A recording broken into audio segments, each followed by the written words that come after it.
Welcome to High Stakes, episode 25. I'm your host, Neil Orfield. You can find me on Twitter at PlayerQDFS. High Stakes is produced by Mike Lawrence. You can find him on Twitter at Awesemo. And our guest today is the number 2 NHL DFS in the RG rankings, most recently winning $100,000 in October. He's a frequent showdown winner in many different sports, including the one that I pay most attention to, NFL. Does great in NFL showdown. He's also a great DFS golf player with a podcast about PGA DFS called Golflandia, and he is a Rainmakers fanatic. You probably know him as Wiley. His name is Matthew Wiley on Twitter. He is at Wiley77 on DraftKings. He is Wiley77. Wiley, how are you doing today? What's up, man? Thanks for having me on. Thanks for coming on. I'm good. Who told you I'm good at DFS golf? I mean, you do a whole podcast about. I know that you're good at other sports. I guess I just assume that you're good at DFS golf because you're good at other sports, and then you do a podcast about PGA DFS. Is that wrong? Are you bad at PGA? You're right. You're right. But I think that the conclusion after so many years of doing DFS golf is that it's pretty. I call golf as Keno. I mean, it's basically extremely random, not a lot of, no correlation, and just trusted projections and ownership. It's tough. I mean, there are good DFS golf players.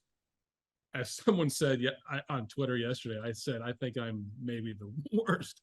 Oh, no. Irony that I have a podcast, but I do love the game. I think it's fractured a little bit right now. And yep. I'm extremely excited to have NFL and NHL back. Yes. Yeah. So golf for me, it's always been a struggle for me because, as you say, there's no correlation. There's really nothing to it as far as I can tell, other than just projection versus ownership projection. I guess sometimes things like weather can play, like tee times and stuff. Maybe, some people factor in like form and the golf course history, that kind of stuff. But as far as I can tell, it's essentially just ownership versus projection. So I've always thought maybe this isn't even a beatable game. And then I see the same people winning all the time at PGA DFS. So I know that there's clearly something that I'm missing there. But still part of your game that you're working on, you're better at other DFS sports. Yeah. Well, I mean, I get a lot more fulfillment when I put effort into NHL specifically and NFL showdown. I think the top 3 for me are NHL, NFL showdown, and best ball. Okay. I think, the amount of work, input, and output I put in with results. I mean, I grew up in hockey, right? I mean, I was born in Oshawa in Canada, Ontario. Okay. And my uncle owned the Oshawa Generals, which is a junior team there. Your producer and I were just talking about it. That team produced, so many legendary NHL stars, including Eric Lindros. He's a Philly guy. But, we used to billet players at my house. I mean, so they used to live with us while they played for the team. So Sunday night and Saturday night dinners were with future NHLers. I was like 4 or 5.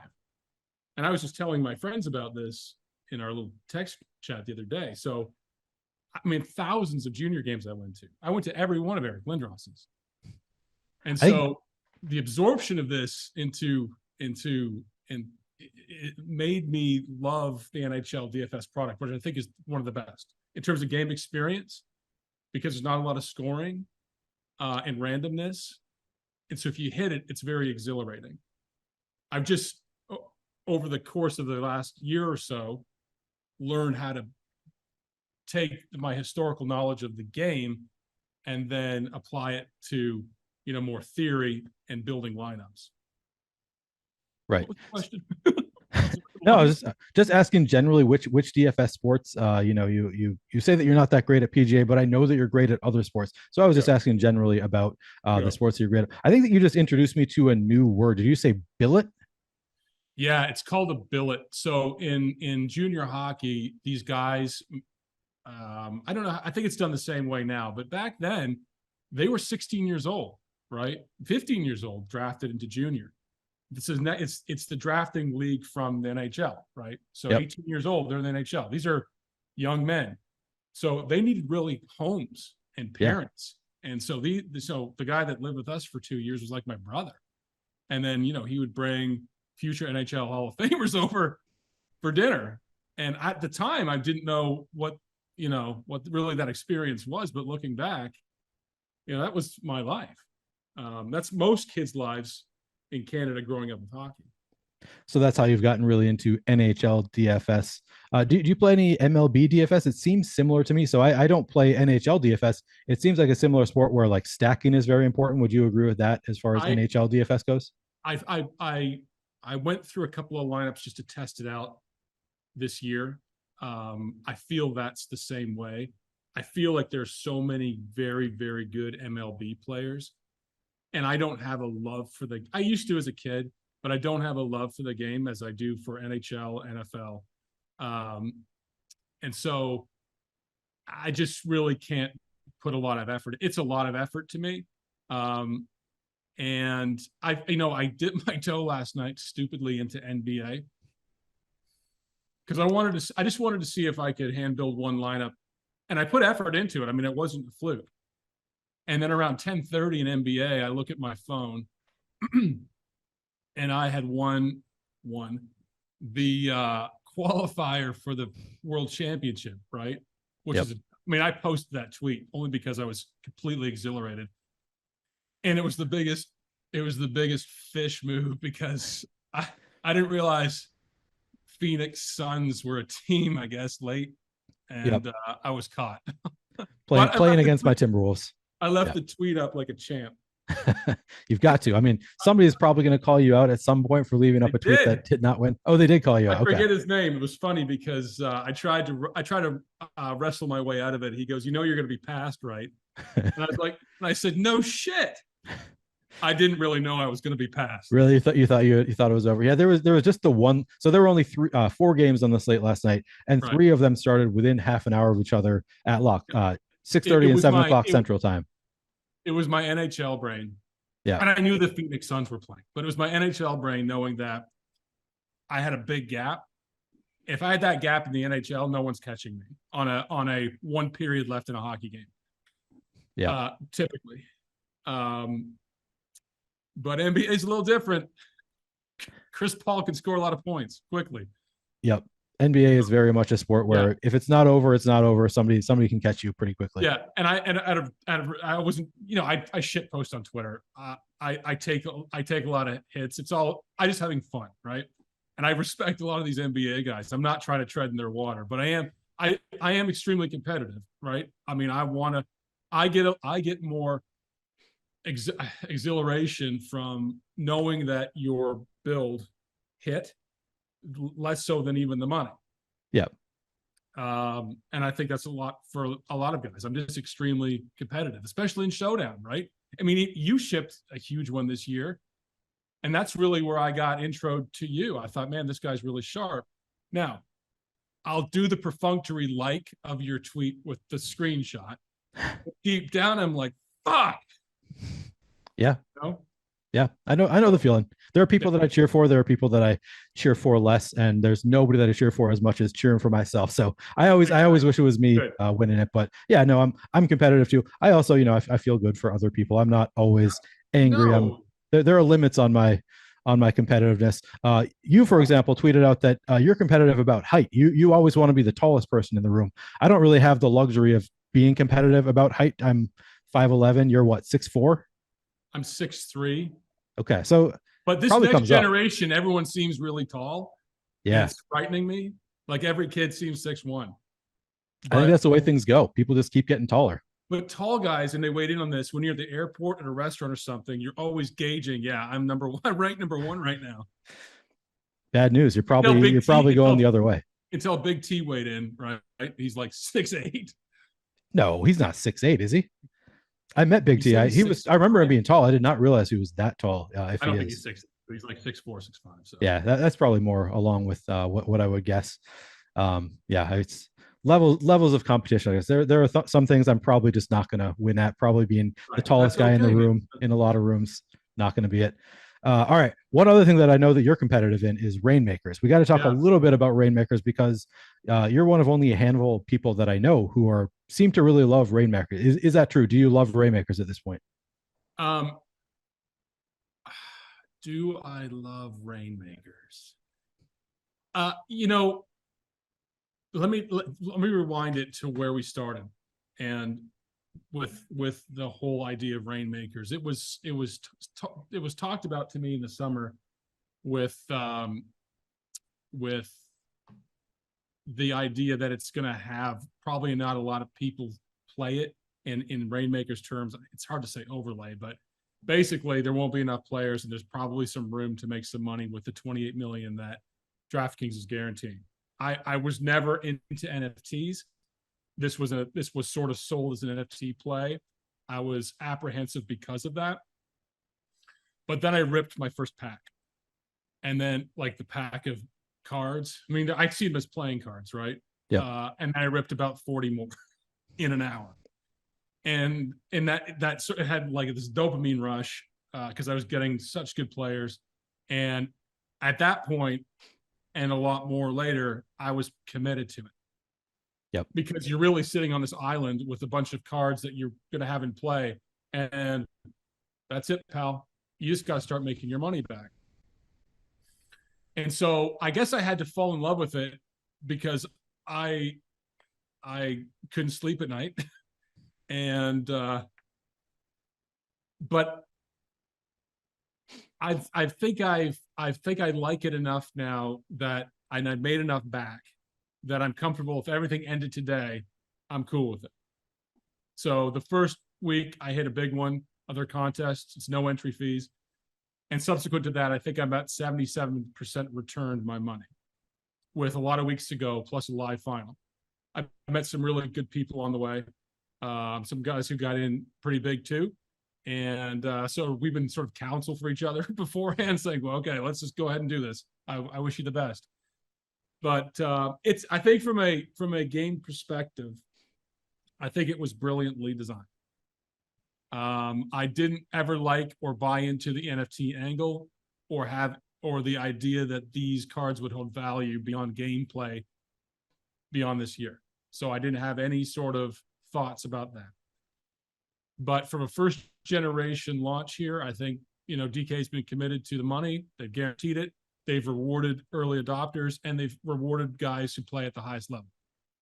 So that's where I'm at with it. Okay.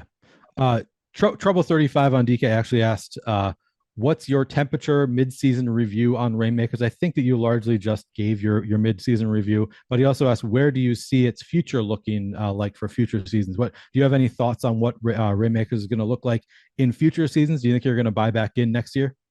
Oh man, I thought I was developing a smoking habit. I've never smoked before, and I was getting a lot of ocular migraines from the stress. Would I do it again? I would do it differently, but I'd probably say I would do it again. 10 of us are going to go to the live final for being the 10 biggest franchise owners. So we get an automatic pass to it. Wow. I think that I'll make enough to warrant investing in it again next year. A lot of the platform has to change in terms of lineup assembly. It's clunky. Mm-hmm. I mean, aesthetically it's cool, and it's actually works better on desktop than the regular DK fantasy platform, but there's just some limitations to it. So it becomes a lot of work. But yeah, I think that I will probably do it again, knowing the other thing too is if you're going to invest six figures in this plus, right? There needs to be insurance on some of these players you invest in if they go down for the season. Guy, and I won't mention his name, but he's a big player. He bought Trey Lance, right, for $11,000, and that's a big hit. That's a big hit when you need these cards to monetize and bring you back money every week. Yeah, that's the biggest risk. I mean, if you invest a lot of money, and your players go down, you're in trouble. All right, so I need to just go back to this live final that you talked about, that you and 9 others are going to the live final. Is that already like locked in? Like because you're currently one of the 10 biggest franchise owners, does that just mean like you've spent the most money on it? What does that mean? And is it locked in already? Who's going to the live final? No, not locked in yet. Okay. So we look at franchise score update. Your franchise score is weighted on the level of cards you have, Okay. the quantity of cards you have, and from which packs you got them from, being earliest adopters getting the most weight. From that perspective, quantity and quality, I have one of the top 10 in the world. I'm right now 7. Okay. Week 12, they're going to take a snapshot and say these 10 get to go. I fully believe that I'm going to be one of those. Okay. I could still win a ticket to go, but right now I've invested so much time and money into it. I'd love to go to it, and I'd like to meet some of the guys that I've been chatting with who are playing as well. RS Bathla is number 1 in the world right now. Okay. And he's a great NFL classic player.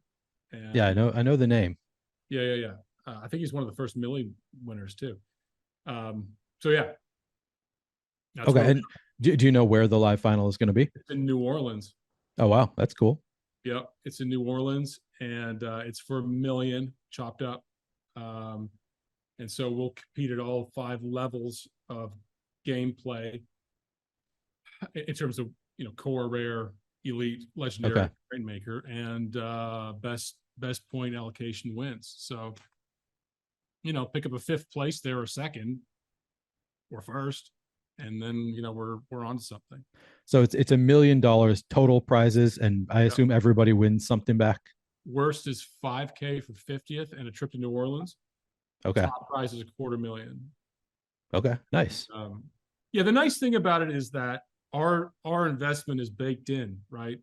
Despite outside of what we do in the marketplace, like buying and selling, there's no, like, I won 37,000 last week with no entry fees, right? You're basically just sort of in the cash machine collecting it.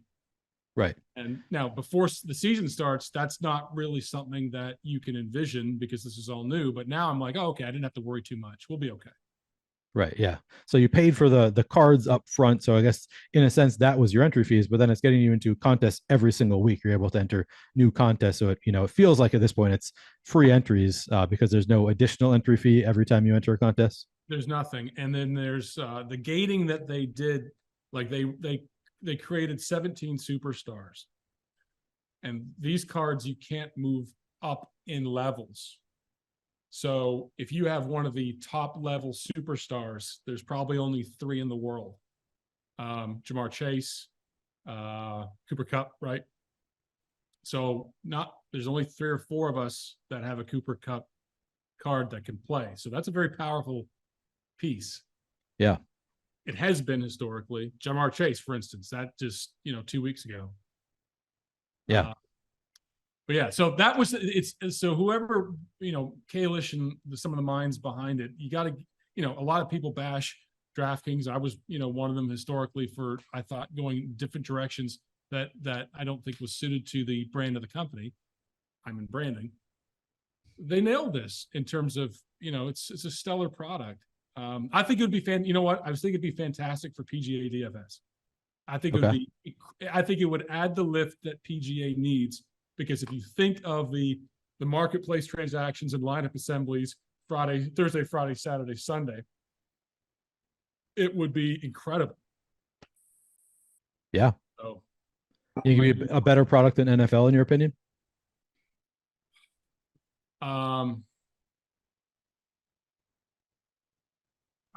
I think NFL Showdown is an NHLer time for me. Okay. All right. I wish Best Ball would be more of an investment for DraftKings, both from a content standpoint and an app. We talked about it today. Yeah. It sucks. And it's a terrible Best Ball product, and it should be so easy for them to just, as you said, I think in the thread we were talking about it, it'd be so they're already doing the point updates for regular contests. Just do that for Best Ball too. It seems so simple for them. They could be absolutely crushing the Best Ball product, and instead Underdog has pretty clearly taken over Best Ball and is clearly the superior product for Best Ball. So that is certainly disappointing from a DraftKings Best Ball standpoint. Actually, I wanted to ask you just briefly about Best Ball. But before we get there, I just want to ask, do you think people are too late to join Rainmakers for this year in particular, just because it seems like it'd be hard to win a seat to the live final if guys like you already have such a huge advantage. You've already been playing, you already have your stock full of players. Is it still worth it for people to be joining Rainmakers for this year? Well, there's 40 other seats that they're giving away in gameplay throughout the year. So okay, there's 50 seats. 10 of them are allocated to the top 10 franchise scores. Have they started giving away any of those 40 yet? Yes, they have. Okay. Yes, they have. And they have several contests more to fill those seats. To answer your question, the marketplace seems to have come down a bit, both the price of the packs and the price of the players. But then again, you only have really 10 more weeks and then playoffs if you have the right plays to do this well. I have not been competitive at all at the lower levels. You've really got to put a lot of time and effort into those builds. I've made all my money back at the top level because of scarcity of cards. Mm-hmm. I wouldn't get into it at this point mid-season, because at the live final, if you do get a seat, you've got to win at each level, right? So you've got to beat me and Bathla and Grinders Cal and Bales, I think, is going, and we're loaded up there. Mm-hmm. So, I mean, you could run a fluke team and, punt one in there and see what happens, but it's going to be Hertz Brown, Allen Diggs, Cup. Right. And do you want to spend, that alone would cost about $75,000. Right. Probably not worth it for people just joining now. And you've already lost the, 8 weeks of the season that you could have been playing. Like if you buy the cards at the beginning of the season, price neutral, you've just essentially wasted 8 weeks that, of course, as you say, the prices have come down. So that's a factor too, but right. Yeah, it's an interesting thought. Let's just talk briefly about best ball since you brought it up. I wanted to talk about best ball a little bit. Eric Beimfor asks, who is your biggest stand in best ball this year? I had a note on this, and Eric is a good dude. He's a previous guest on the show as well. Is he? Yeah, I'm going on his show Tuesday. Oh, nice. Yeah. So let me get my note up here. Did you say stand, meaning like my biggest conviction? Yeah, like relative to other people, which I guess in best ball for early round players, it's all relative to 8.5%. But like, yeah. So who did you take who do you have the most of? Or if it's sometimes for a last round guy, maybe if you have 10%, that's a huge stand because a lot of leagues are not going drafted. I have 73% Josh Allen. That's a stand. I have probably similar in St. Brown. I had it in Penny and that killed me. Yep. I stacked Allen with Diggs almost every time because you could. Because I always got 8 through 12 drafting position, it seemed. And so I took advantage of that. I thought that the only two I didn't really have enough of are probably Hurts, Mahomes, 3, and Tua. But Tua may not be. He missed a couple of weeks. Yeah. But I was determined this year to see part of the best ball theory I've got is take what you knew last year, look who's going to accelerate St. Brown this year, look who did well late season, and be strong in your convictions and draft it a lot. And maybe change out pieces late round, but make it your core. And you got to avoid injury, catastrophic injury, which a lot of people have not. I didn't draft one running back ever in the first round. I always took Cup 1-1. Stupidly, I thought Kelsey would decline this year. I was wrong. I've avoided a lot of those first round mistakes. Took a lot of chase, but I stacked the hell out of Allen Diggs only because I said, listen, if I can get right now, I think I got 56 of 162 printing, meaning, top 2 getting through. Yeah. If I can get to week 17, that's Bills Bengals. I stacked, I'm in that 21-20 with Bryce Morrow or Third and Schlong, who's extremely sharp. Anna's also an owner of a horse with me. Oh, no way. Shout out to my a digital horse we're talking about, or a real horse? Oh, no, a real one. Really? Yeah, that's our Silks. Cool. His name is Showdown King. Nice. Right. Mineshaft colt, if you want to look it up. what Bryce is stacking Bengals and I stack Bills. And, I thought, listen, the one thing I didn't have last year was, and I was negligent, was 15 to 17. I didn't really have the right power teams and games. So I really looked at this year, and I just knew the Bills were awesome. I mean, you've got to have a legendary quarterback who doesn't get hurt. I stacked it with Mac Jones as QB2 almost every time. I was kind of wrong on that because I thought Mac Jones and the Patriots would be, somewhat competent. Yeah. But Razor, Ramondre Stevenson, I took a lot of. So,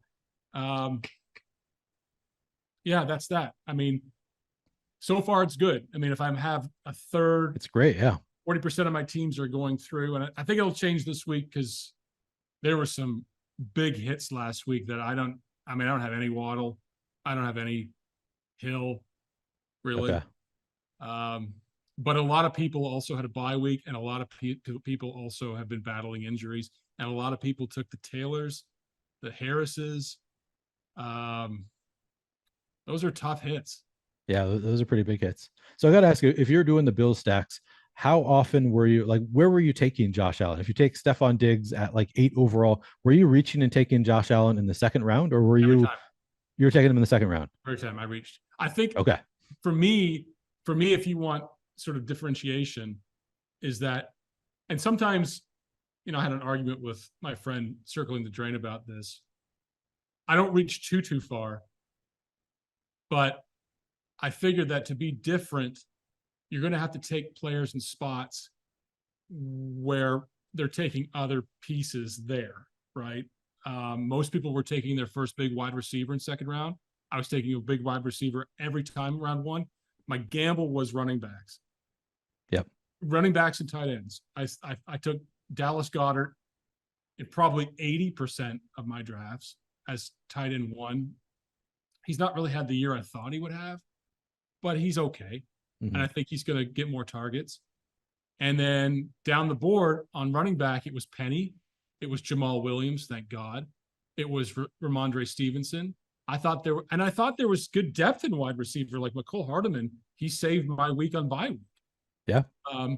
But yeah, I wanted a power quarterback. I was not going to go Rodgers, Brady, potentially Dusty, which they are. Yep. So yeah, now I'm just separate. Now I just need Allen to separate because he's done his bye week. I survived it. Mac Jones, gave me something, but now I need to separate on these bye weeks that people got and just get through. Yeah. So I took a similar stand, and I was actually looking at my best balls earlier this week after the seeing which teams are leading and trying to see like how good my teams are doing with high-end quarterbacks versus not high-end quarterbacks. Because I had some drafts where, don't take anybody till like after pick 100. And I actually found that I took a similar approach to you, where for the most part, I had, Allen, Jackson, Mahomes, one of these high-end quarterbacks pretty early in all my drafts. So pretty hard to see where I differentiate. But I was surprised at the number of drafts I had where I went kind of bully quarterback. Like I have Mahomes with Allen, or Allen and Jackson. It took 2 quarterbacks relatively early, and it's actually worked out very well. Yes. I think that I'm advancing a good number of those teams. So I think part of it might be, do you think it's because the whole offense looks pretty good? Like I'm always stacking. I assume you're the same way. And anytime you take a quarterback, you're stacking with a wide receiver. So if you're just taking, the good quarterbacks and they're working out, the rest of the offense is working out too. So that has been a pretty successful strategy this year. Well, outside of Kelsey, you could get most of the offense late. True. For Kansas City. But I also, and I think you have a question about being exploitative. I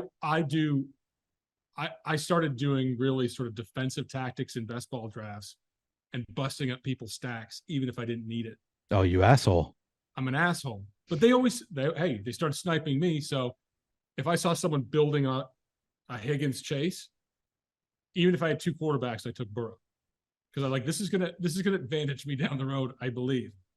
That's an ugly move. But I've had conversations with people on Twitter who are calling people out, like, why would you do this? You're such an asshole. You're ruining your team too. And I've always said, I think these are just people who don't know what they're doing. They're not doing it on purpose. but it turns out I was wrong. They're the Wileys of the world who are trying to bust up my stacks. Cruel and evil. It is a cruel and evil world.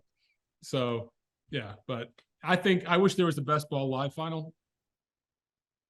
I think so you can pick fights with some of these guys. Yeah, you bust up their stack and then you show up and look, guy, I'm 5 inches taller than you. Yes, exactly. Yeah. I'll just bring Eric Lindros. Yeah, exactly right. Why not? Yeah. 60. Yeah, so that's we're close. I mean, we're halfway through. You should probably get an idea if you're skunked or if you are in good shape. Yeah. Yeah, so far I think things are looking good for those of us. And for me, I think it's part of me is like, is it just because I'm OCD? Like, I think I'm doing better because I'm a little bit OCD. Like, I want to get my stack early. And I think that I sometimes drafted quarterbacks earlier just because I want to complete at least one stack to make sure I have a stack. And just as a result, I have more quarterbacks early. And that is working out so far this year. I don't know if that's the case, but listen, Diggs was going round 2 at some point, and I couldn't believe it. Right. Yep. And then people just believed in these first round running backs.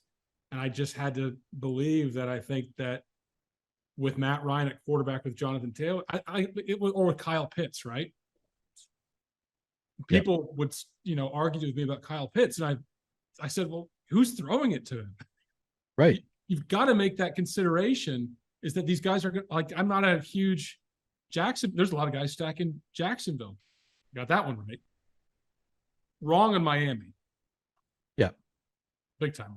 But in a lot of ways, I think that you and I were making similar concessions here. Like, I did not have a ton of Kyle Pitts and Drake London and guys that I just didn't really see the offense being that great. And it was hard for me to stack it. In some ways, it was just because it was like, well, Kyle Pitts, but I don't really know is Desmond Ridder going to take over as a quarterback? So it was a combination of, I don't know if this offense is that great. And then even if it is great, I don't know who the quarterback is going to be. So I think that in some ways I got lucky, with Atlanta, Pittsburgh, another one that I was just like, is it really going to be Trubisky all year? So I just kind of avoided those landmines, in part because I was concerned about my stacks, and in part just because I don't think these offenses are that great. So it sounds like we had a similar process. The one I did do was a lot of Detroit and Goff. I love St. Brown. I forget what round we were getting him in early on, like maybe 5th. Something like that, yeah. 5th or 6th even. Yeah. And Jamal Williams, watching Hard Knocks, I'm like, this guy's an animal. I mean, he's a team player and he's good. So I think Detroit's better than the record, but they can put up some points, man. So for sure there. So how is it sounds like your best ball season is going pretty well. Yep. So far, you're advancing far over your expectation. Yep. Right now, week 8, 56. What are the buys this week? Do we know? I don't remember off the top of my head. I'll type in. Did you play on both Underdog and DraftKings? I did. I have Kansas City Chiefs Chargers. I played Underdog, which Chiefs Chargers were last week, by the way. What's that? Chiefs and Chargers were week 8.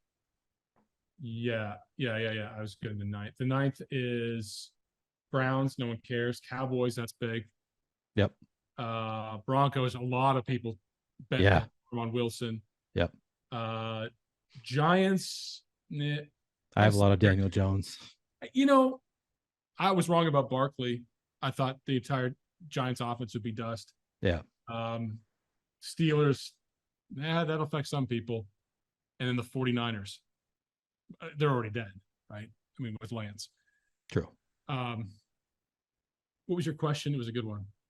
Oh, yeah, Underdog. Yeah. Where you play? I felt like the competition was tougher on Underdog. Yep. I felt I could see the players better from a visual app standpoint on DraftKings. Most people didn't think that way, but visually, it's a great app. I can't read the players as well. I did 91 drafts in there. I think I'm doing a third of them going through. That's a big money deal. I mean, that's $2 million. Yeah. So a third on both or plus at this point, I think I should get through to week 15. Okay. That's about double that is double expectation. You're expected to get about 1 in 6 should get through because it's 2 out of 12. The top 2 out of 12 go through. Yeah. So yeah, you're doubling up. That's a very solid number to hit there. All All right, we've talked more about best ball than I was planning to. Oh, I was just going to say the one thing that I did different than you, and I sort of regret it, is I took Stefan Diggs in round 1, and then I thought I'd be able to get Allen in round 3. So then I would take T. Higgins in round 2 for that week 17 correlation. Yeah. And then every time I got sniped on Josh Allen when I tried to do that, other than a couple times. So that was did not work out for me trying to do the week 17 correlations. I should have just done what you did and completed my stacks a little bit earlier, because it's definitely a stack that's working out really well so far. On some builds, I would always get Diggs, Allen, Higgins, and then maybe even a Gabe Davis. Yeah. And I took a ton of Singletary. I just was a huge Singletary fan. Later on in drafts, I was doing the same thing. I thought Singletary was going to be great this year. I thought this is finally going to be his year, and it's just not looking like it so far. Yeah. He's heating up a little bit. Yeah. But yeah. So let me take a minute away from this conversation with Wiley to tell you about our sponsor, OddsShopper. Make your best bets in 30 seconds or less with OddsShopper. With hundreds of bets featured daily, OddsShopper gives you the edge you need betting player props and game lines across all sports. Sign up for free now via the link in the video description below to gain access to our proprietary data, which will help you make your best bets. With expected win percentages and ROIs included, OddsShopper uses the same DFS projections we use here at Stokastic to filter out the best bets available. OddsShopper also features a parlay builder with optimized parlays and an arbitrage tool that identifies risk-free, guaranteed profit bets that you can make across sports books. All right. Well, we've talked for much longer before getting to the background, your background, than I usually do with these conversations. So let's move on from best ball and talk a little bit just about your background and how it relates to DFS. Starting with what kind of background do you have in statistics? Do you have any formal or informal training? No, I don't. I don't have any formal or informal training in statistics. Okay. Do you want a longer answer, or is that good? If you want to give a longer answer, if you. No, my background. So, my real life is I have an advertising creative agency here in Lexington, Kentucky. So I've got a lot of great in-state clients. I've got some national clients in the beverage world, and early on, I was in early stage investing in startup companies. Not that I had any money back then, but I would help, shepherd the brand to a lot of good ideas sit on shelves if they're not fed and led the right way. A lot of that came down to brand story, and how your consumer perceives you. Mm-hmm. And so, through that process of early stage investing and being part of startups, I opened a creative agency because I knew the storytelling side was critical to the development of your brand, which is why I get critical of some companies online sometimes, DraftKings in particular, because sometimes I think it's incongruent with what the story should tell.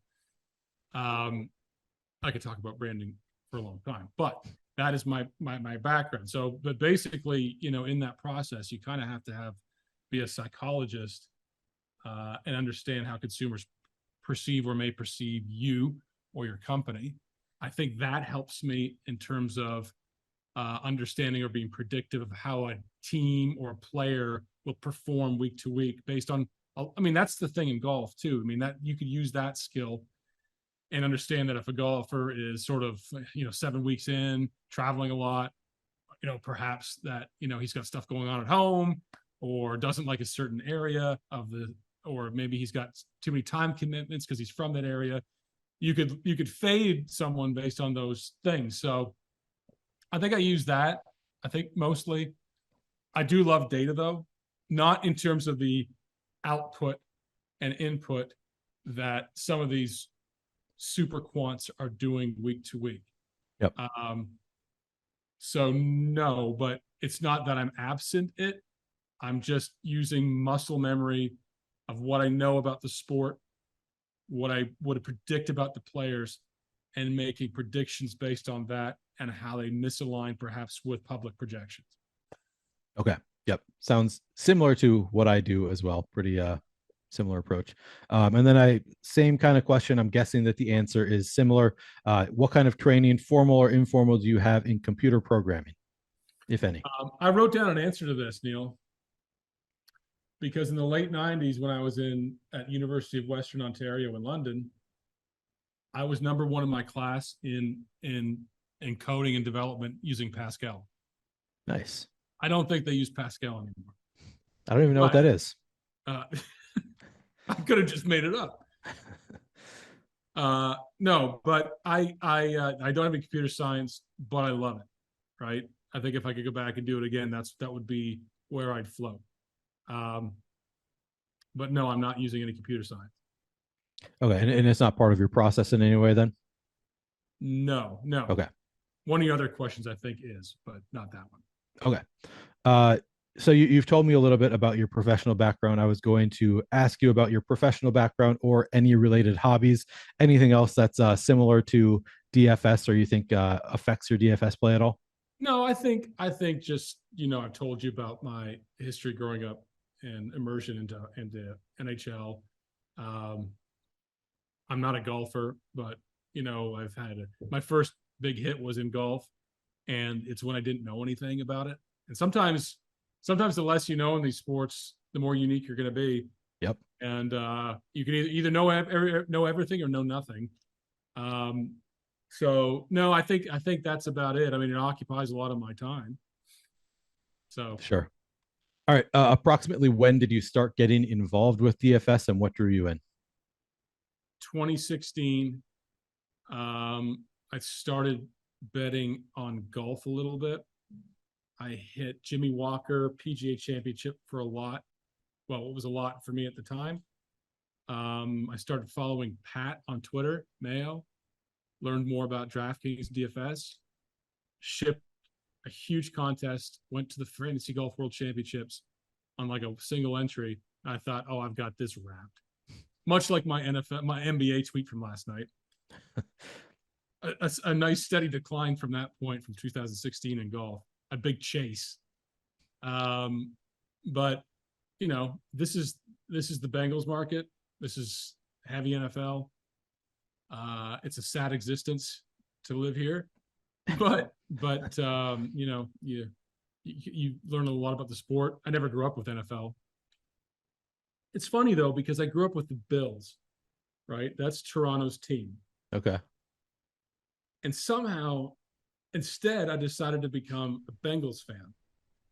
And one night during the Bills showdown, I forget who it was, and they were just smashing. I'm like, why don't I just switch? Why don't I just become a Bills fan? It just takes, I guess, detachment.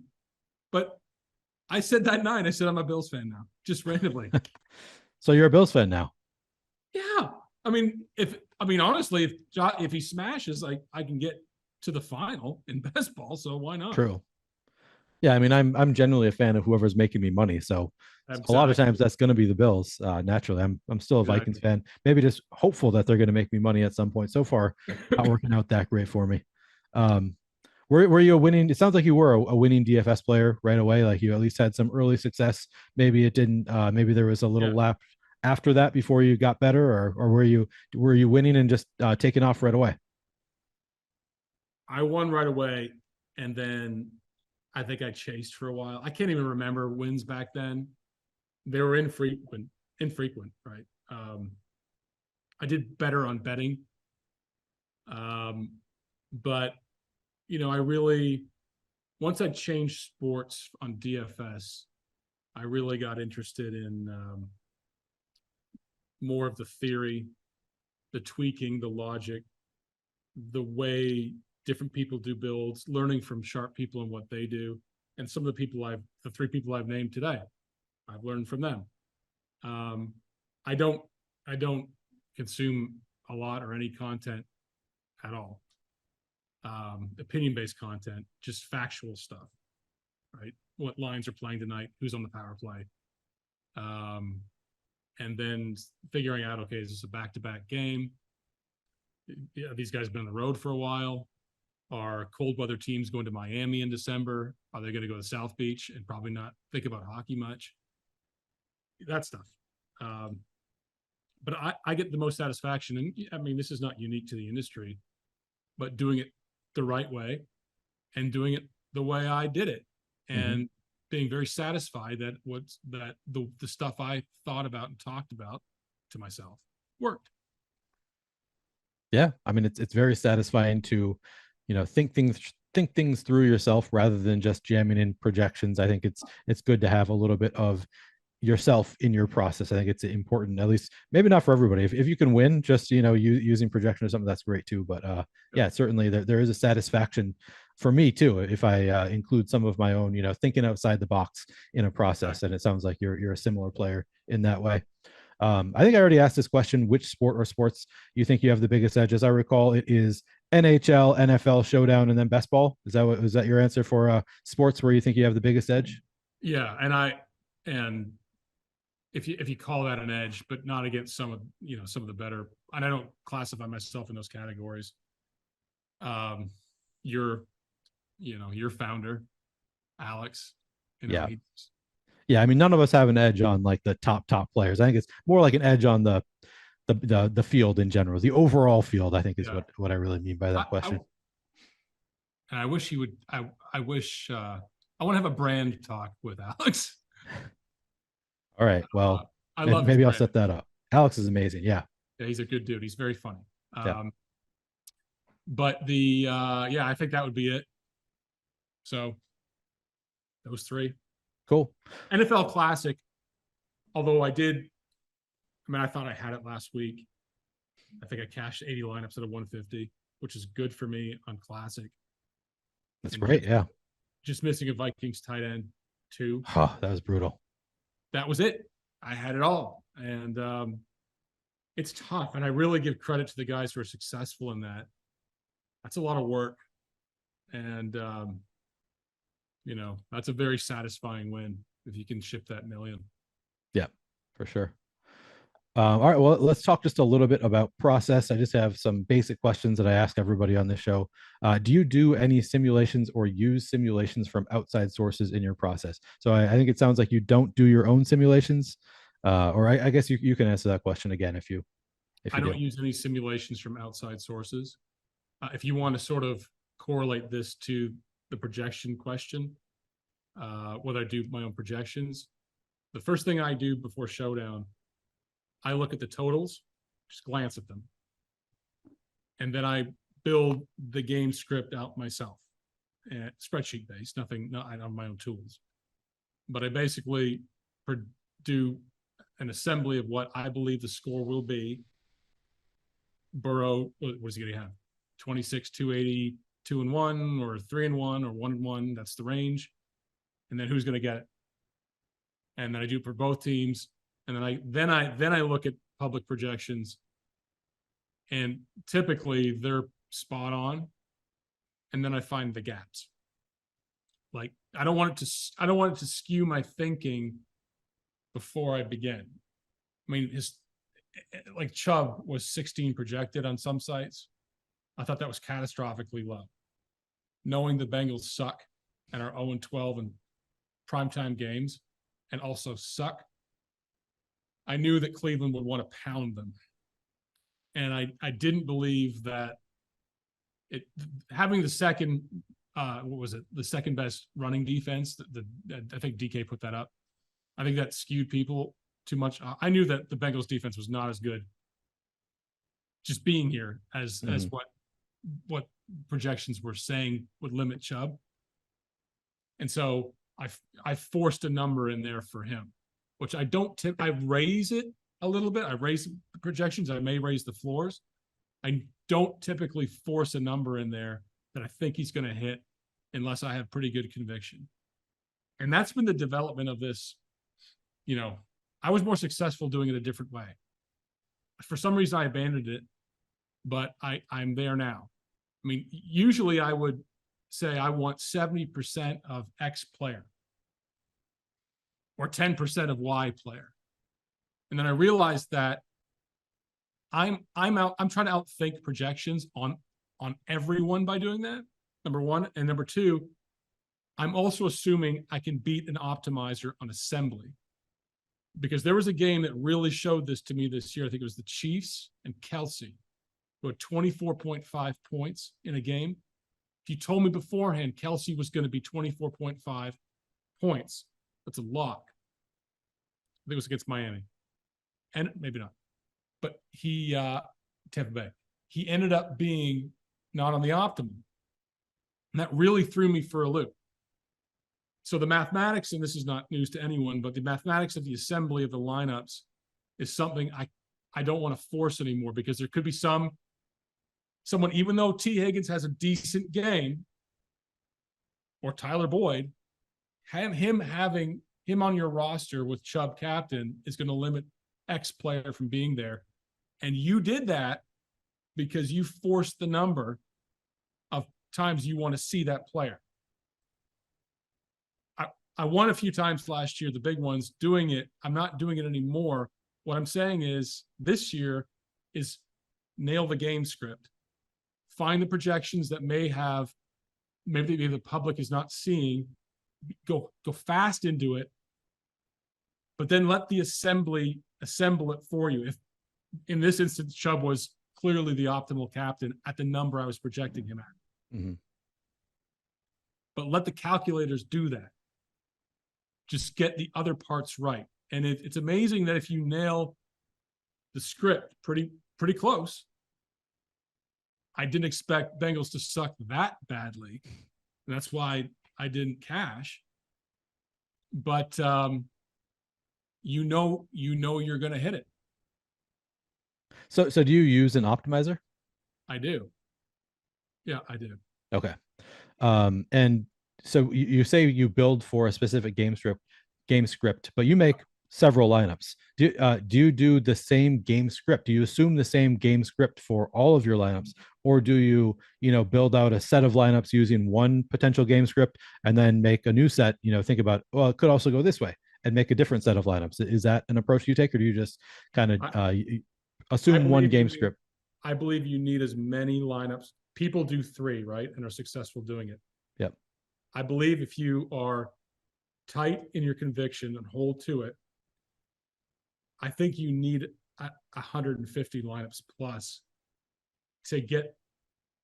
I mean, it could be chopped. You could have dupes, but to get this truly unique that lands you the $500,000 or $1 million, you need that many.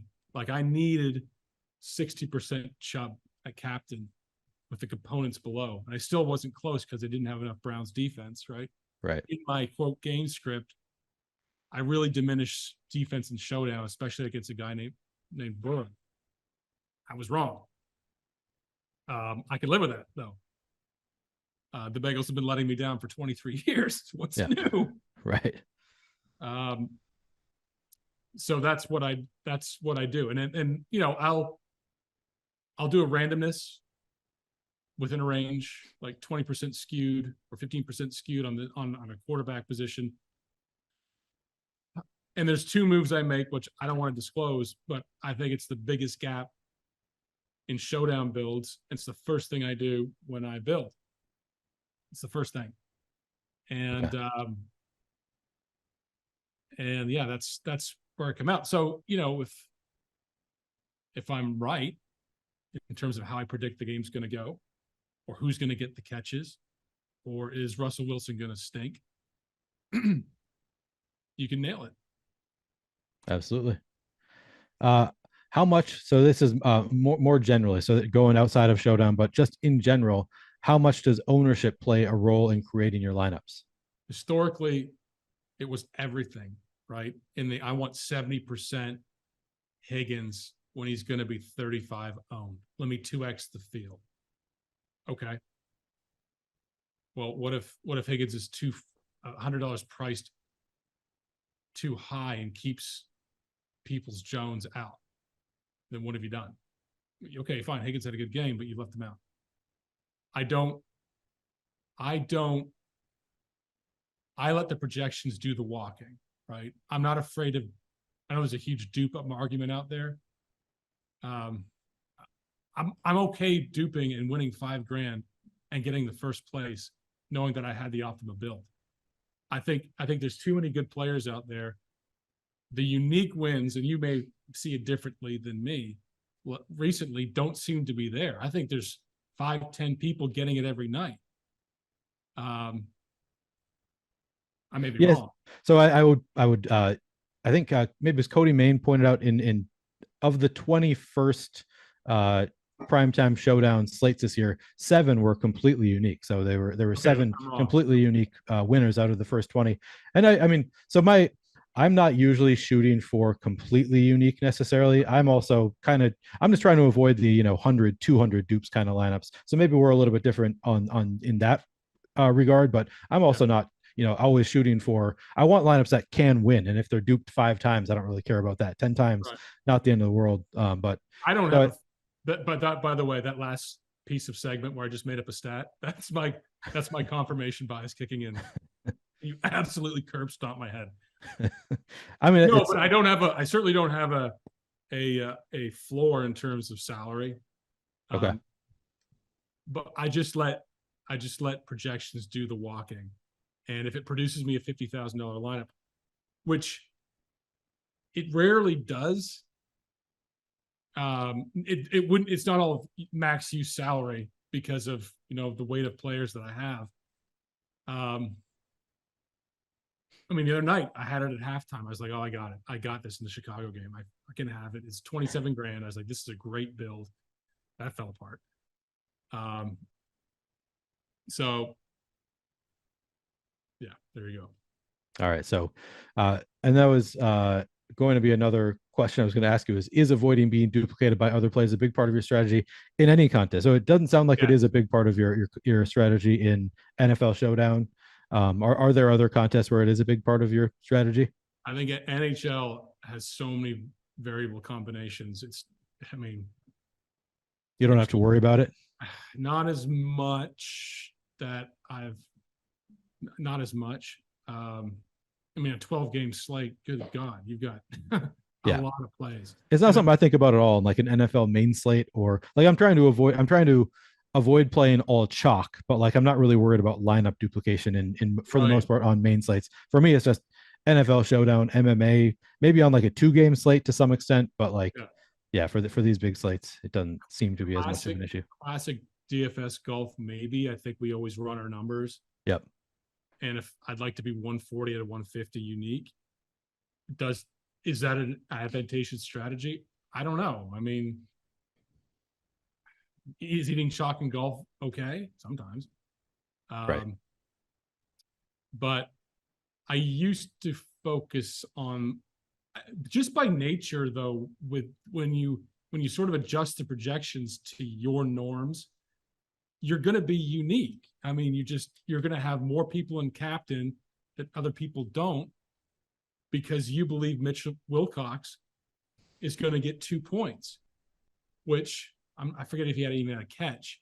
He did right away. I didn't have any of them, so I remember. So I had a fucking ton of him, but that only matters if it's a 60-point game and the stars are killing it. Then you need a $200 to $800 Wilcox to complete the lineup, even if it's at 2 points. And I thought this is what's going to win me the money. But by nature, I was like, what, 30% Wilcox or something like that. You're 10x the field. That may be too much, but no, it can work out as long as those players do enough to make it into the optimal. I was dreading the Mitchell Wilcox touchdown last night because I like to spread out with those low owned players, the guys who nobody's playing, who are just kind of fluky and hoping for a fluke. And he was one that I'm on a show leading up to lock, so I said it on the show. I was like, I don't have any Mitchell Wilcox right now. I'm really uncomfortable with it. And of course, the host is like, Neil, I think that's okay. Mitchell Wilcox is probably not going to do anything. And then literally the first drive, he catches a pass. And I was like, oh my God, what is going on here? You're damn right. I was dreading that. I was celebrating at that point, steep downhill from there. But yeah, I also don't eliminate any players, right? I mean, I used to do the player elimination theory and think, okay, what is going to be on this final build? And let me just heavily weight this core. It's insane strategy. Because you get the Alec Ingold touchdowns and you just you want to cry in a pillow. Yeah, I don't intentionally fade any players either. Sometimes, like I said, like Mitchell Wilcox, I did, but not intentionally. I was actually trying to get him into some builds and just kind of gave up because I was spreading out on other players that I like better who were cheaper, so I didn't get there. Do you hand build first? One lineup?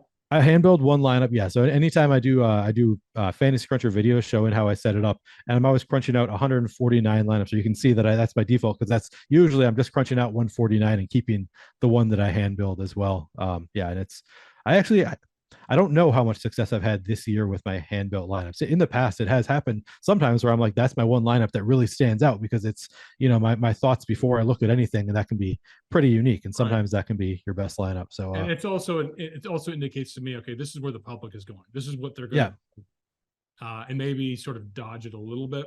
Yep. Here I am saying that no one ships uniquely, and then I think you ship uniquely this year or close to it.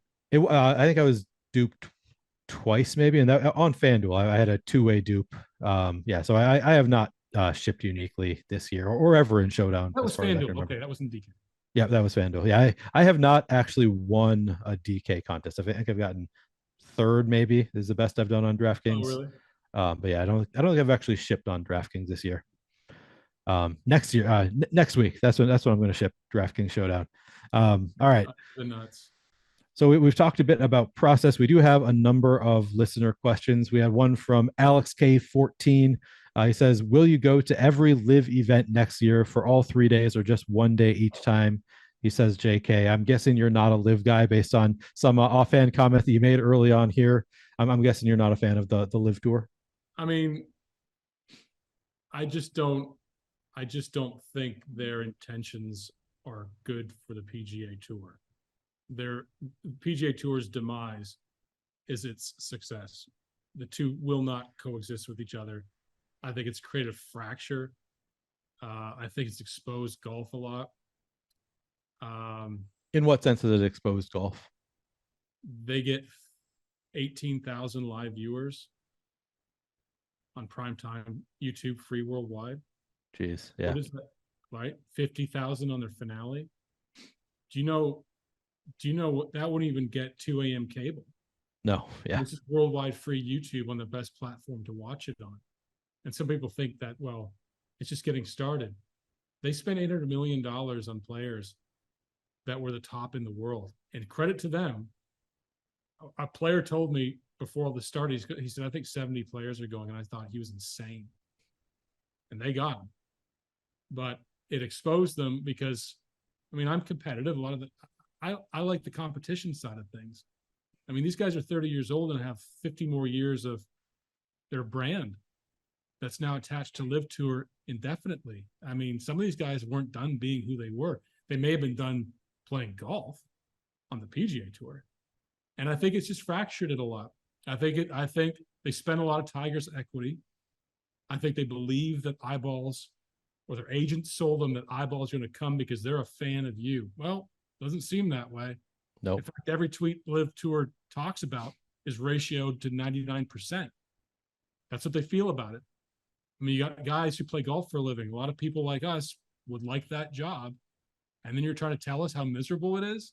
And then saying a big fuck you to the PGA Tour, which, talking about brand, there's a lot of emotional attachment for a lot of people generationally to that logo.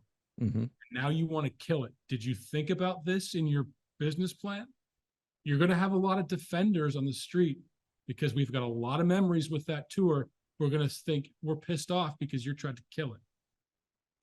And so I think that's a miscalculation on their part. And I think that it's shown a lot of people what some of these golfers are truly like. And it's kind of disgusted me a lot. And so am I going to a LIV event? Never. I will never go to a LIV event. What's crazy? Do I think the PGA Tour has done enough? Absolutely not. They got fleeced. Yeah. And I don't know if they're doing enough now with the people in the streets defending them, which is the fans of golf, DFS players who are large pace of their audience, doing nothing for them. I mean, we're the ones, a lot of us, in the content streets defending the tour. What's the tour doing for any of us? So am I a little done standing for them? Probably. Sorry, That was a diatribe. This isn't live, is it? This is not live. It was a good diatribe though, and I was going to say I'm in agreement with you about. So they have such a small audience, and then how much of that audience is just people who are betting on it? Like they don't even care about the golf. It's just people who are into it because of the betting. Is the only reason people are watching LIV Tour. So yeah, I think you're right. There are a lot of bettors in golf. I would say a lot of them are, but people who like it, I'm not. There's no disdain for you liking LIV Golf. You can like it. Right. But in no shape or form did the Saudi government, sold by Greg Norman, believe that 800 million would buy you 18,000 live viewers. Right. Or the vitriol, so much so that Brooks Koepka can't even tweet anymore, that it brought along with it. That's negative optics that they wanted for their brand. So it's a matter of how long they hang on to this for. They thought it'd be Formula One. It ain't. There's no way that they wanted this as a niche play. So we have it's a smaller group of fans. Yep. Not working out for But it also, I think, has hurt PGA Tour because of perception about golfers. And it'll hurt their sponsorship certainly now because some of the premier talent is not there. Absolutely. That's it's gonna hurt PGA Tour. Yeah. No, I'm with you. It's definitely, you don't want to have a fracture in a game that, it was doing so well, posting Millie Makers for and of course I'm coming at it from the DFS perspective, but it's been PGA has been such a huge DFS sport, and you kind of have to wonder, is that sustainable when they're fractured now, with a lot of the top players playing on the LIV Tour, and you're not going to recognize the names in the PGA Tour? I don't know. It'll be interesting to see the way things go from a DFS perspective, which is what I care. Contest sizes, right? I don't think DraftKings is even doing them for LIV anymore. I could be wrong. I don't think they did one for the playoffs. Yeah, I'm not sure. I have not been playing PGA recently just because I haven't had success at it. So it's something that maybe after a big win in another sport, I'll start playing PGA again. But for a little while now, I'm not winning at it, so I'm not playing it. There you go. Yeah. All right. So then Alex followed up. He said, real question. In PGA and NFL, what is your process for building around the players you want to be overweight to the most? And do you use multiple projections or ownership sites? So I think I answered a little bit, but maybe I'll add some color. And by the way, top two nicest people on Twitter, you and Alex K's. Oh, please. I'm nowhere near Alex K. Yeah, he's the nicest guy on Twitter with a bullet. Yeah. And a Millie winner, right? So he shouldn't be asking me about process, but because he's smart as hell and he does well in golf. No, I'm doing the one set of projections like I talked about. And listen, I won't name their names because I don't want to reveal a process, but some of the big guys, are very heavy rules based, like no X with Y, 5 and 1s, you know, and that used to be sort of me too, but now it's like I said, I'm just letting the game script take over, and naturally it just leads to either unique lineups or being overweight or underweight on plays I do or do not like. Yep. Okay. And that, I guess that answers the questions for both PGA and NFL. The same kind of process. NFL Classic, I know it's going to be it's tough to do. There's so many games, and I pick a few quarterbacks I like. I build stacks around those, add some one-offs, and then hope for the best. And, I think it's, like I said, I think it's one of the tougher games to play because you're going to miss the guy who lives in Minnesota who knows Ty Conklin is going to go 670 and a touchdown. Right. Yeah. Like I knew Wilcox would be the first catch of the game. Yep. All right. So I think you're my first real NHL guy on. So I usually ask about process, and we're running short on time. So I'm just going to ask about one sport, and it's going to be NHL because I don't get a ton of NHL guys on this show. How long before the first game lock do you typically get started working on your NHL builds for a given slate? I'll probably start at 2 p.m. And you're East Coast, so that's 5 hours before lock generally? That's 5 hours before, because I'm already locking contests at that point because they fill quickly. Even though contests are small, there's a big appetite for NHL. And I've been tweeting a lot about it, and I'm getting DMs saying people like, I love this game. So I think it's going to get more robust, especially if people start to pull away from golf, which we'll see next year. And I'm not so down on golf, but right now I just needed a really mental break. So at about 2:00, I will start looking at a site I use to look at lineups, power plays, cheap defense and then goalie matchups, and thinking, basically coloring my thoughts on if I'm doing 4 lineups, what lines I'm definitely going to have in. Do you typically only play 4 lineups? I typically only play 1. Oh wow, okay. Yeah, as a cash lineup, because the big contests really are max 4 or max 7, and sometimes I feel really strong about 1 lineup. Last night I did 4 and I did really well. I was a half point going into overtime. I was a leader going for the fantasy hockey world championship. And my good friends, because do I sweat it? No, I go to sleep at 9:30, okay, and 10:30, and my friends sweat it last night for me. So I'm almost there. But yeah, 4 lineups, and I may play them in cash and let people play head-to-heads against me. But yeah, it depends on the size of the slate too. I mean, 12 games, there's a lot of things I'd like to do. 2 or 3 games, I mean, I think I'm pretty strong with 1. Okay. And I think you already answered my question about you do not listen to live shows. Sounds like you do not listen to or consume a lot of content related to individual slates.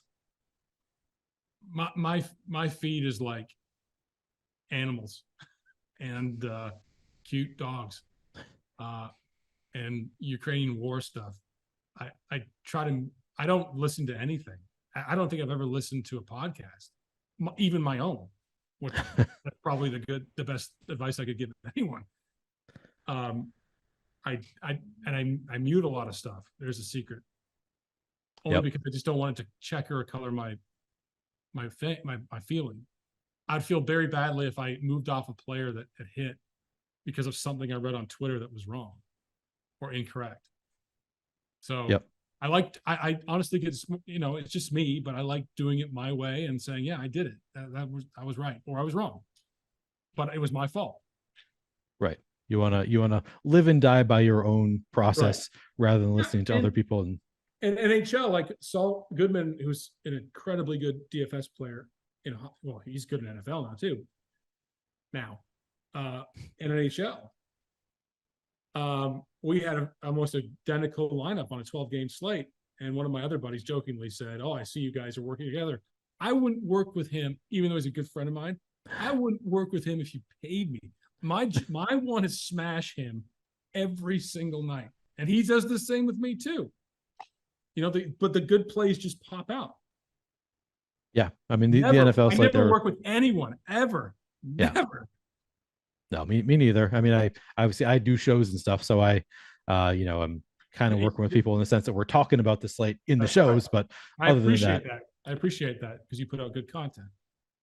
Even though you don't consume it clearly, but I appreciate you saying that. All right. Every time I say I have the nuts based on your article, I haven't read your article. Good to know. So so I can assume that you're not getting the nuts from my article, so I can just play what I say I'm going to play. Exactly. All right. A talking point has been 80 hours per week spent to be great at DFS. Are you over or under that? Now, you probably don't even know what I'm talking about with the 8 hours per week. That's something that a former DFS pro, Chess is okay, said on a podcast that he spent about 80 hours a week and thinks that you need to spend about 80 hours a week to be great at the top level of DFS. Are they playing every sport? Are they playing every slate? Yeah, so he was a guy. He's no longer, he's retired now, but he was playing every sport and also doing all of his own stuff. So he was creating his own projections, his own tools, and that kind of stuff. So I think if you're at that level, I think at least, I mean, if you include Rainmakers, it's probably 800 a week. Right. $7.99 is Rainmakers. That's a joke. No, I was definitely under, but I certainly, just thinking about it, processing it, it's a big portion of my day. But I only, like, there's 3 things there's 3 or 4 things that I fire into, and I accept now NBA, which may be the 5th. But I go with what I know I'm competitive at. I could never compete with the baseball guys. I could never compete with MMA. NASCAR, that's worse than golf. I don't know how people do that. It's not even fun. You can't even sweat because everything changes in the last minute of the game of the race. Yeah. So that's a lot of hours probably, I think you would need at least that if you're gonna. I would agree with him if you're gonna be the best in the world. Yes. Yeah. I'm sure Alex spends that. Yeah, I mean, Alex is also creating tools and projections for the rest of us. So Yeah. so guys like me don't need to spend 80 hours because we got the Alex and the Steve Buzzards and a lot of guys behind the scenes putting in a lot of work for us. Those of us who do use public projections, people are doing a lot of the work for us. I do use public. I mean, they're always like, yeah, this is, what am I going to be smarter than all of these? Maybe one or two I think are wrong. That's it. Yeah, exactly. All right, we've got a few listener questions that I wanted to ask before we close it out. Shorty Vegas Pick asks, ask him how much money he's going to make on Carl Yuan this year in golf. I don't know what that means. I don't know who this is. I don't understand. Is this a golfer, Carl Yuan? Yeah, I've been so checked out of golf since the summer basketball and now NFL and NHL. I know of Carl Yuan. I couldn't comment on him. I probably am going to lose something on him this year because now he mentioned his name, so we'll look him up. But not a whole hell of a lot. Okay, good to know. He's a good dude. Shorty Vegas Picks is a good dude. Ike Jernigan asks, he says, you're one of the most savvy DFS players out there who will immediately block you if you throw shade at Coldplay. Is that true? Are you a huge Coldplay stan? And he says you're one of the most savvy. So are there savvier DFS players out there who are bigger Coldplay fans, you think? Is that correlated? Like I don't know. Best player who likes Coldplay? Yeah, is that? That'll be that may be an insult. No, Ike's a good dude. Here's my theory, and this is all podcast content I want to use. I'm not going to do a podcast maybe ever. But my theory on Coldplay and U2 for the people who don't like them: go to a Coldplay concert first, and then come talk to me. And U2, I would say the same thing. But not liking U2, I'm telling you, if you had a backyard barbecue, invited all your friends, right? And I secretly brought U2 there, would you turn with your arms crossed and not listen? No, they would blast your face off and you would cry in excitement. Yeah. That's the test of how they're incredible bands, and all your friends would think you were a king. Yeah, that is true. That's I've never thought about it that way. I mean, I've never been anti Coldplay or U2, but that is a good indicator that maybe they are a great band if they would blow somebody's world if they showed up at a backyard barbecue. That's totally. Yeah. Who's your band this year, Neil? July 4th. Oh, U2. I don't like them. Yeah, I'm not coming to that barbecue. Yeah. Yeah. Right. Yeah. Interesting. I like it. Yeah. All right. One final listener question, then I'll ask you about your favorite DFS win. Budaman asks, if you will watch golf this weekend, I'm guessing he won't watch much. Boom. The Breeders' Cup is at Keeneland this weekend. Give us a winner, Wiley. So I guess the only question, I guess he asked, are you going to watch much golf, and will you give us a winner for this weekend's Breeders' Cup? Yeah. I'll probably not. I asked one of my friends who plays golf a lot. He didn't play last week, and I said, "How did it feel?" And he said it was the best week ever because you're not constantly checking your PGA Tour app or looking at your phone or sweating. I may be out this week, so for that reason, and Breeders' Cup is right down the road. Shout out again to our racing team. We have our horse is laid up probably for another week. He had a little ankle flare up, nothing serious, but he's a 2-year-old. We wanted to race him this year. We pulled him out of a race. Eddie Keneally's the trainer for all you horse people. And he's a monster. And, guys like Big T and Bryce are involved with me. Flightline, though, I haven't handicapped it. I don't know if I will. Played Breeders' Cup, but Flightline is a monster. Flightline didn't really get started till its 3-year-old season. Now it's 4-year-old and just crushing the world. And I was in a restaurant the other day doing lineups. And so you get horse people that you know and horse people that you don't, but there's a lot of horse chatter. And the numbers that they want to sell a share of this horse for are just unimaginable for its breeding rights once it's retired. Yeah. So I think that I read an article about why Life is Good can upset Flightline. I know it's chalk, but sometimes you got to really hammer the favorites at some of these tracks to make money. All right, so no PGA. You're going to be doing some horse racing instead, is what I'm hearing, potentially. Saturday, building Rainmakers and NHL. Maybe look at Breeders' Cup. Okay. I may be invited out there, so I may be obligated to go out and check it out. But yeah, I was at Keeneland last week, so that's enough for me. Okay. No, this is a question that I ask of every guest at the end of the show. Can you tell me about your favorite DFS win or win celebration? And if you've got a couple, you can just throw in a couple if that's easier.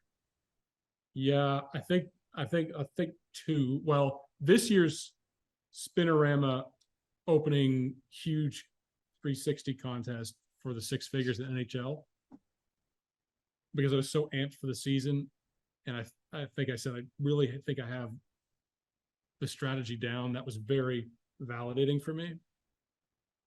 I like that one. I did 3 primetime. I won 3 primetime last year, showdown slates. It should have been 4, except Justin Fields. That was the biggest one. Justin Fields threw an interception, meaningless, last second of the game. And I'll never forget that. But the first one was the Bucks and Gronk. And I got, I don't know. Well, you won on FanDuel, but you get the Tournament Championship seat. Yeah. So that was the first sort of Millie chop, right? With the asterisks. But so now all my idiot friends, we all title ourselves Millie Maker winner, Mike. Or that's how they address.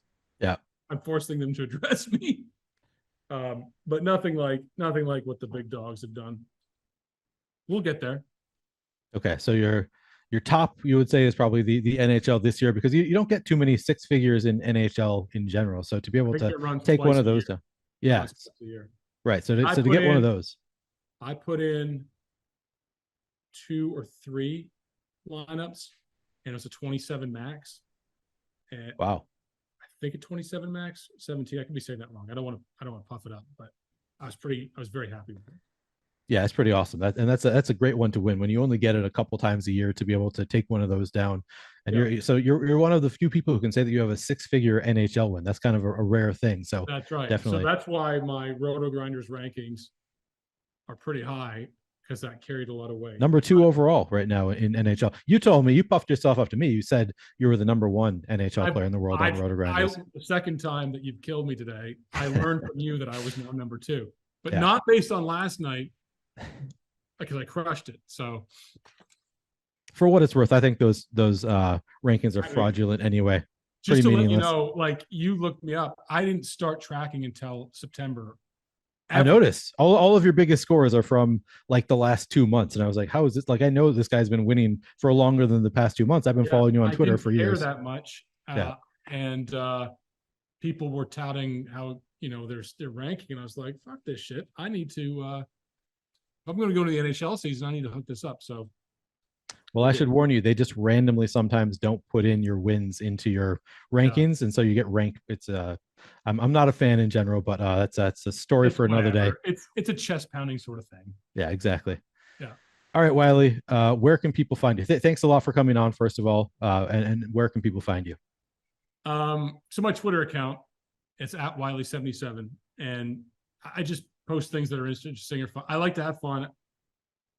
People like to jab back at me. It's just, that's what Twitter should be. I have the podcast, but I'm thinking of doing different content, perhaps around all of sports. Sportlandia. It's right now Golflandia, but we'll see. We'll see what my time can do. But Twitter's where I have my most activity, and a lot of funny and cool people on there, and just chop it up and have fun. And shit post NBA fake wins. Right on. So Yep. At Wiley77 on Twitter is the best place for people to find you. Yeah, man. Right on. All right. Well, thanks again to Wiley for joining me on High Stakes episode 25. Again, you can find him on Twitter at Wiley77. Thanks to Mike Lawrence for producing. As always, you can find him on Twitter at Awesemo. You can find me on Twitter at PlayerQDFS. Thank you for watching this episode of High Stakes. You'll be able to find the next episode of High Stakes 2 weeks from this Friday, wherever you find podcasts or on the Stokastic YouTube channel. Thanks again. Good luck this weekend.